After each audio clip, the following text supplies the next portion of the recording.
એની અંદર આવે છે 320માં એક લાઈન કે જે ભવ્યત્વ શક્તિ જે છે, ભવ્યત્વ શક્તિ એની વ્યક્તિ થાય છે.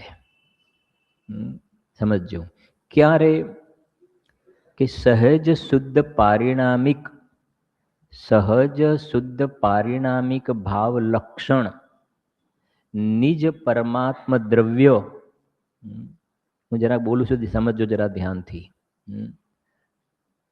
નિજ પરમાત્મ દ્રવ્ય, પેલું આ નિજ પરમાત્મ દ્રવ્ય બરાબર છે કે નહીં? એની આગળ હું આ બોલું છું નિજ પરમાત્મ દ્રવ્યનું લક્ષણ.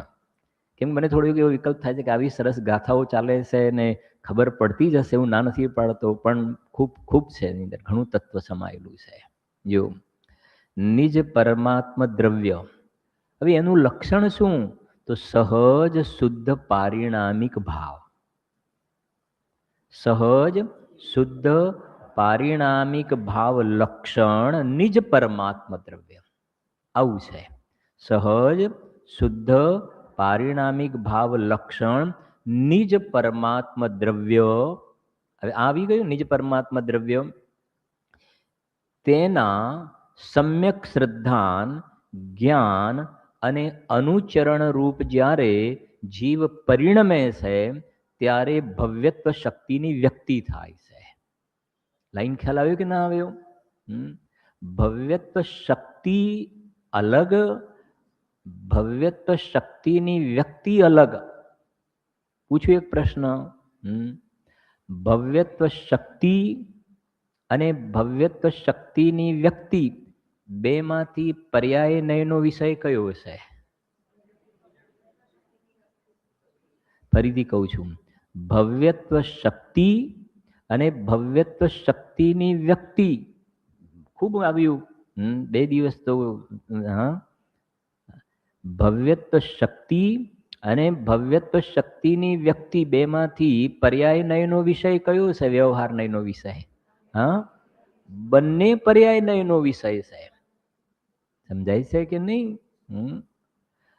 ભવ્યત્વ શક્તિ જે છે ને, એ ભવ્યત્વ શક્તિ એ ત્રિકાલી જે જ્ઞાન દર્શન ગુણ શક્તિ એની વાત નથી. ત્યાં શક્તિ કહી એટલે ભવ્યત્વ શક્તિ એટલે જે જીવોમાં પર્યાયમાં સમ્યક દર્શન જ્ઞાન ચારિત્ર પ્રગટ કરવાની લાયકાત યોગ્યતા છે. શક્તિનો અર્થ ભવ્યત્વ શક્તિ જે છે યોગ્યતા પર્યાયમાં એવી જાતિની, પર્યાયમાં યોગ્યતા. અને પછી જ્યારે નિજ પરમાત્મા દ્રવ્યનું સમ્યક શ્રદ્ધાન કર્યું ને, દેવશાસ્ત્ર ગુરુનું શ્રદ્ધાન નહીં ધવલભાઈ, સ્પષ્ટ લખ્યું આ દેવશાસ્ત્ર ગુરુનું શ્રદ્ધાન નહીં, નવ તત્વનું ભેદવાળું શ્રદ્ધાન નહીં.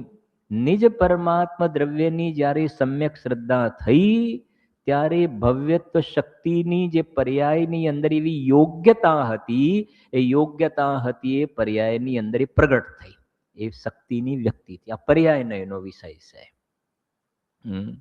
એ વ્યવહાર નયનો વિષય છે.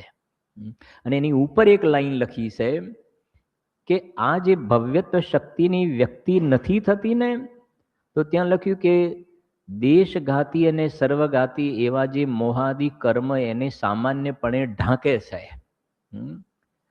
તો દેશઘાતી અને સર્વઘાતી કર્મ આ જે પર્યાયની અંદર એ શક્તિની વ્યક્તિ નથી થતી એને ઢાંકે છે. ત્યાં ગુરુદેવ શ્રી એક અર્થ કર્યો છે, આવ્યું પણ ખરું કે આ ઘીના, સમજો કર્મનો થોડું આ રીતે સમજીએ, કર્મના ઉદયને લઈને વિકાર થયો એ કથન ઘીના ઘડા જેવો વ્યવહાર છે. સમજી ગયા ને? કર્મના ઉદયને લઈને વિકાર થયો એ ઘીના ઘડા જેવો વ્યવહાર છે. એટલે કર્મનો ઉદય જે છે, મોહાદી કર્મનો દ્રવ્ય, એટલે મને અહીંયા ભવ્યત્વ શક્તિની વ્યક્તિ નથી થતી, એ ઘીના ઘડા જેવો અસત્ય વ્યવહાર છે. કેમ કે ઘીનો ઘડો, તો ઘડો તો માટીનો હોય, તો બે અલગ અલગ દ્રવ્ય થઈ ગયા, ઘી અને ઘડો બે અલગ અલગ થઈ ગયા. તો અને હવે સમજો, જે અંદરમાં ભવ્યત્વ શક્તિની જે વ્યક્તિ થઈ તે એ યોગ્યતા અને એ વ્યક્તપણું જે છે ને એ ઘીના ઘડા જેવો વ્યવહાર નથી. થોડું જરાક શું કહ્યું મેં? હા, પૂછીશું બધાને એક એક વાર ફરતી બધાને, હજુ સમય છે આપણી પાસે. જો ભવ્યત્વ શક્તિ એની વ્યક્તિ, તો આ પર્યાયમાં ને પર્યાયમાં થયું ને અંદરમાં. આમાં બીજું દ્રવ્ય આવ્યું કોઈ જગ્યાએ? ના, બીજું દ્રવ્ય ક્યાં આવ્યું? એટલે આ જે છે તો વ્યવહાર, પર્યાય છે માટે છે વ્યવહાર, પણ આ ઘીના ઘડા જેવો વ્યવહાર નથી. હા, કેમ કે ઘી અને ઘડો તો બે દ્રવ્ય આખા બદલાઈ ગયા. અને પેલો મોહ કર્મનો ઉદય છે માટે ભવ્યત્વ શક્તિની વ્યક્તિ નથી થતી, તો એ ઘીના ઘડા જેવો વ્યવહાર થયો. એ ગુરુદેવ શ્રીએ ગુંટાવ્યું છે, કેટલી વખતે ગુંટાવ્યું.